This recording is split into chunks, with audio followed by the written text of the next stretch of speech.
When life knocks you down, and life will knock you down, try to land on your back.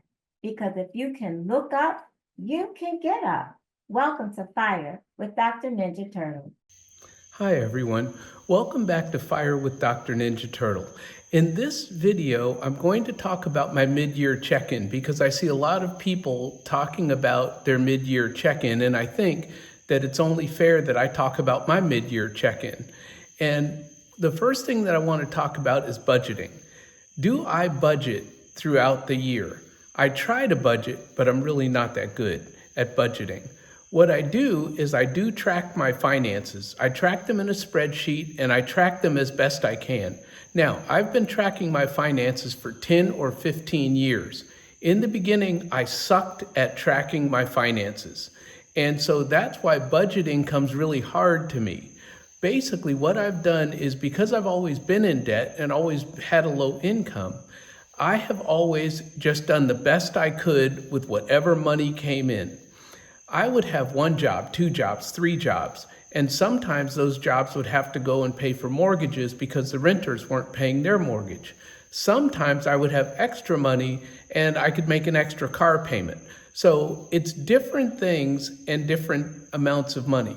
So what I do is I follow what Dave Ramsey says, which is at the beginning of the month, I look at the next month's bills and I say, I'm going to give every dollar a name.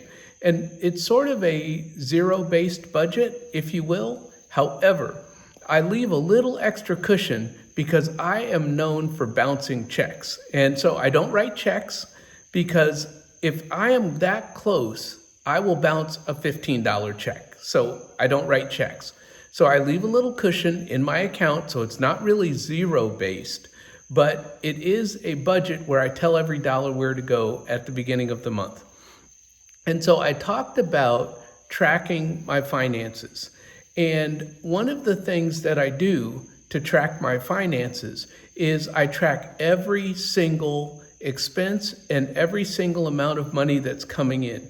For example, whatever I put into my 401k, I track that.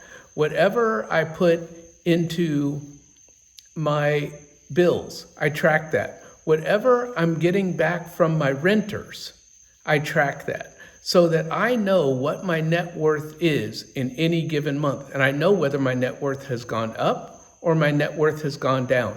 Now, most of my net worth is in real estate. Very little, very small percentage is in the stock market. However, I'm starting to migrate more and more a higher percentage towards the stock market. And so therefore, when the stock market goes up and goes down, then that affects my net worth. I don't care much for that. I would rather be in real estate where I affect my net worth. However, because I'm in the stock market more now with a higher percentage, the stock market does affect monthly my net worth. And so that's what I wanted to talk about. I also wanted to talk about spreadsheets. I have a very, very detailed spreadsheet because this spreadsheet has been growing and changing for the last 15 years. So it started out very simple. However, the more assets that I've acquired, the more complex my spreadsheet is. So of course, we talked about savings rate. My spreadsheet automatically tracks my savings rate based on every paycheck that comes in. One of the goals of this mid-year check-in is to start living off of just my pension and my rental cash flow.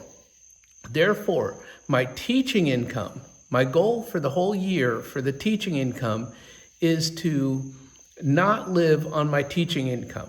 Now, is that possible? I've tried it before, it didn't work. However, I'm trying again because I never give up. If it failed before, let's say I tried this last year, not living on my teaching income. However, I needed the money, and so I started bringing home the teaching income. I'm trying it again. So before I go more into my other goals and things that I am trying to do this year and whether or not I've made them, I'm going to ask you to please like, subscribe, and recommend my channel to anyone you know who has been knocked down by life.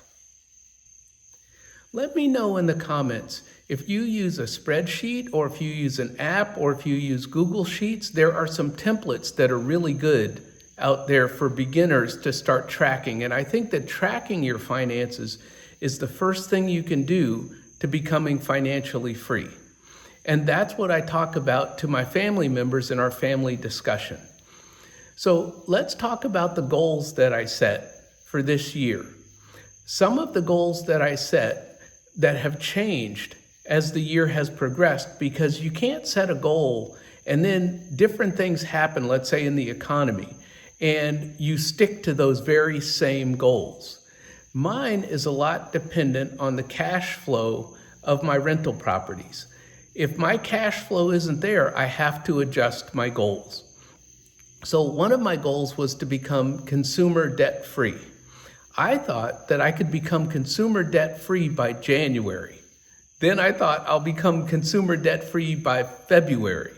And as you might imagine, it took me until June to become consumer debt free, because different things, different emergencies, or different things that I didn't plan kept coming up each month.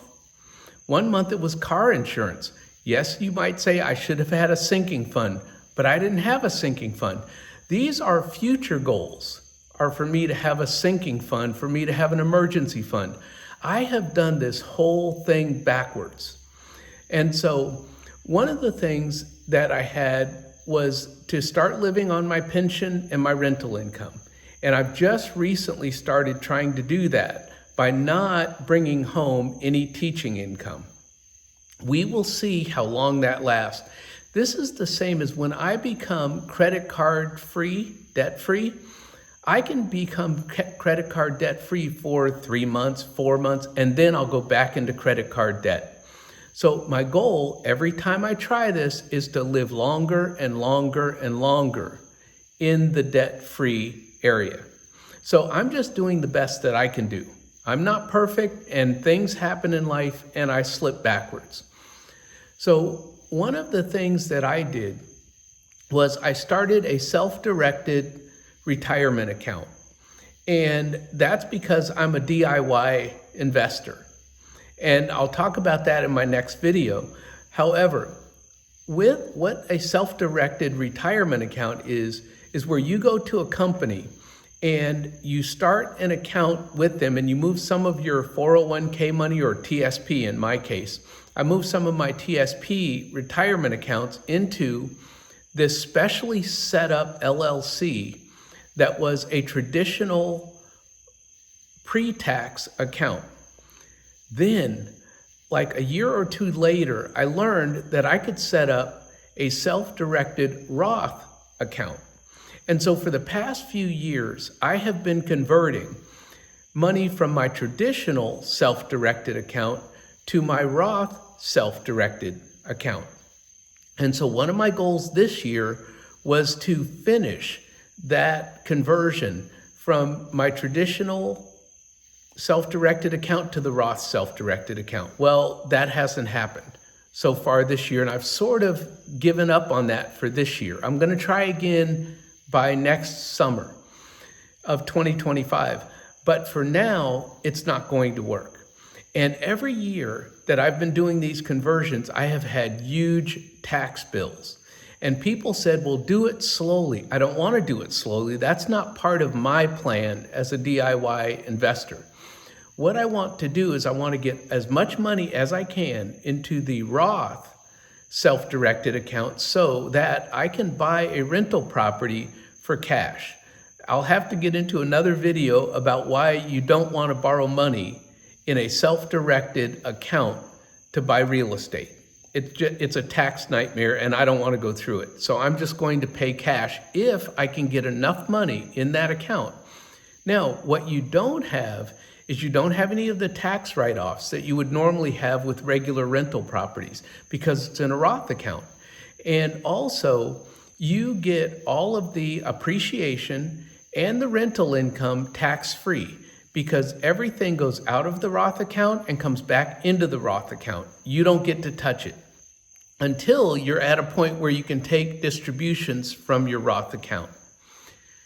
So one of the other things that I wanted to talk about was that I track my net worth.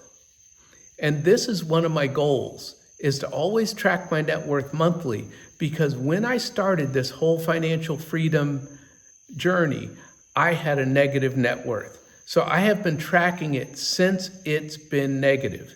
And so I track it every step of the way. I know every month, some months, maybe I increase my net worth by $5,000. Another month, my net worth could go down. And so, but I know every month, and it's all automatic. I've set up formulas in my spreadsheet to take care of these. And so one of the things that I track is the rental pay down.